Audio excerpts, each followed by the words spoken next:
Assalamualaikum, saya Asti. Saya penulis, bukunya baru satu, tapi lagi nyiapin buku kedua, juga lagi mempersiapkan antologi kisah anak dengan HIV. Kenapa sih kok konten saya tentang HIV?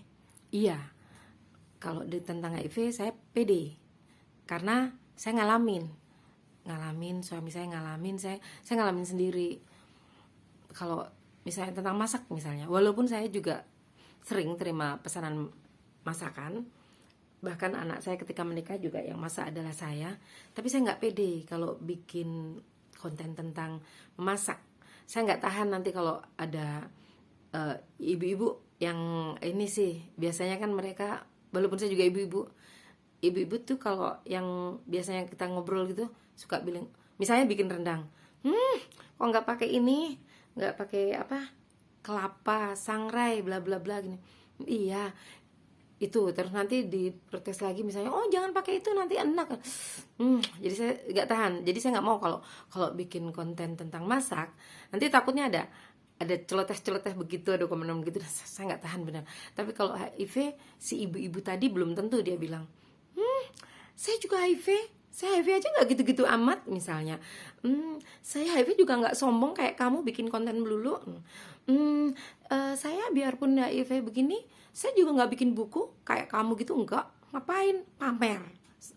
Mereka belum tentu akan bilang begitu. Jadi ya udah, saya bikin konten HIV aja yang belum tentu diserang sama ibu-ibu itu, walaupun saya juga ibu-ibu. Gitu sih.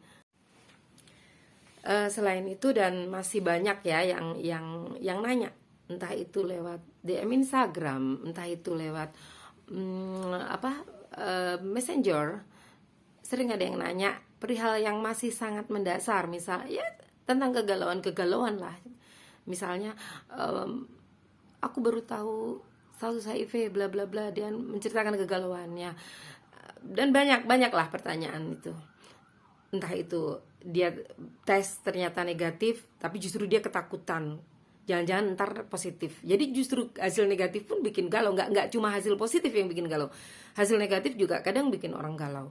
Nah seperti itu. Jadi mungkin banyak yang sudah paham, masyarakat yang sudah paham, tapi banyak juga yang belum ngerti itu. Dan saya hanya berbagi apa yang saya tahu aja, entah itu informasi dari dokter. Jadi bukan saya mau tahu, tapi saya hanya menyampaikan yang sering saya terima dari dokter, mungkin dari pelatihan, agar informasi itu nggak hanya berhenti di saya, nggak hanya berhenti di sebuah ruangan, tapi juga saya bagi.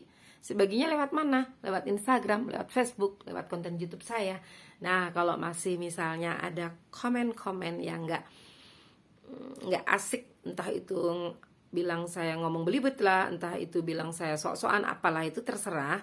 Tapi ya saya nggak peduli, karena jangankan saya, seorang Agnes Mo aja banyak hatersnya. Masa saya harus nyanyi kayak Lantri Kodrat, hei pembenciku, jangan benci aku. Kita itu nggak bisa bikin orang, nggak bisa ngatur orang lah, nggak bisa ngatur orang harus berpikir apa, harus berkata apa, karena dia dengan pikiran dia, dengan bibir dia, terserah dia mau ngomong apa. Seperti saya juga, saya nulis di Instagram saya, di Facebook saya, dengan pikiran saya. Jadi terserah saya, selama saya tidak menyakitin orang, tidak menfitnah orang, saya rasa sah-sah aja, baik-baik aja. Gitu deh kayaknya ya. Wassalamualaikum warahmatullahi wabarakatuh.